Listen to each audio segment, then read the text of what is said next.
La patronne regretta de leur comportement tout en étant déçue. Après avoir laissé la copine avec la patronne, le voilà arrivé dans le bureau du secrétaire. « Bonjour mesdames, que dois-je faire pour vous ?»« Bonjour monsieur, on est venu chercher du travail. »« D'accord, prenez place mesdames. » Et les deux se mettent assises espérant qu'ils auront du travail. Le secrétaire regarde leur CV, mais en ce moment-là, la copine méchante rappelle au secrétaire que l'une d'entre eux est dehors avec une femme handicapée. En écoutant l'explication, le secrétaire ne comprenait toujours rien. Mais à l'instant, la copine restante fait son arrivée. Le secrétaire surpris de la voir et lui demanda ce qu'elle vient faire dans son bureau. Sans plus tarder, celle-ci lui explique la cause de son retard. Le secrétaire sourit et lui dit de prendre place. Après avoir s'installé, la copine méchante crie sur elle, mais là, la jalousie s'installe entre eux directement. En voyant cela, le secrétaire lui demanda à son tour son CV. Pendant que le secrétaire lisait son CV, les deux étaient tellement contentes, car ils ne savaient pas leur sort. Après avoir lu leur CV tous les trois, le secrétaire leur dit « Mesdames, j'ai vu vos CV et vous n'avez aucun problème. Mais pour être engagé ici, il faut que ma patronne voie vos CV et qu'elle vous observe avant de vous retenir. » En écoutant le secrétaire,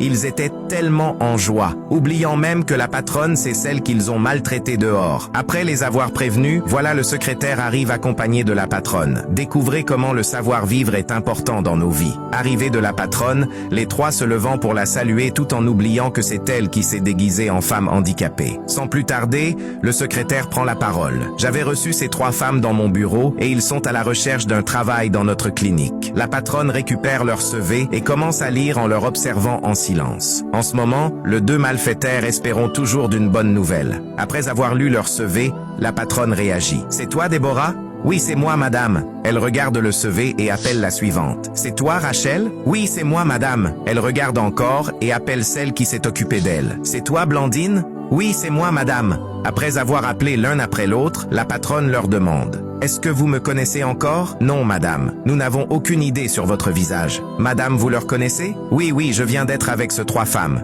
Sans plus tarder, la patronne décida d'enlever ses lunettes, mais là tout bascule. Les trois se rendent compte que c'est elle qui s'est déguisée en femme handicapée. Si tu étais à la place de la patronne, qu'allais-tu recruter parmi ces trois filles? Donnez vos avis en commentaire. La suite de cette vidéo sera uniquement disponible sur ma page Facebook Sarah la Star. Abonne-toi et partage la vidéo pour la découvrir.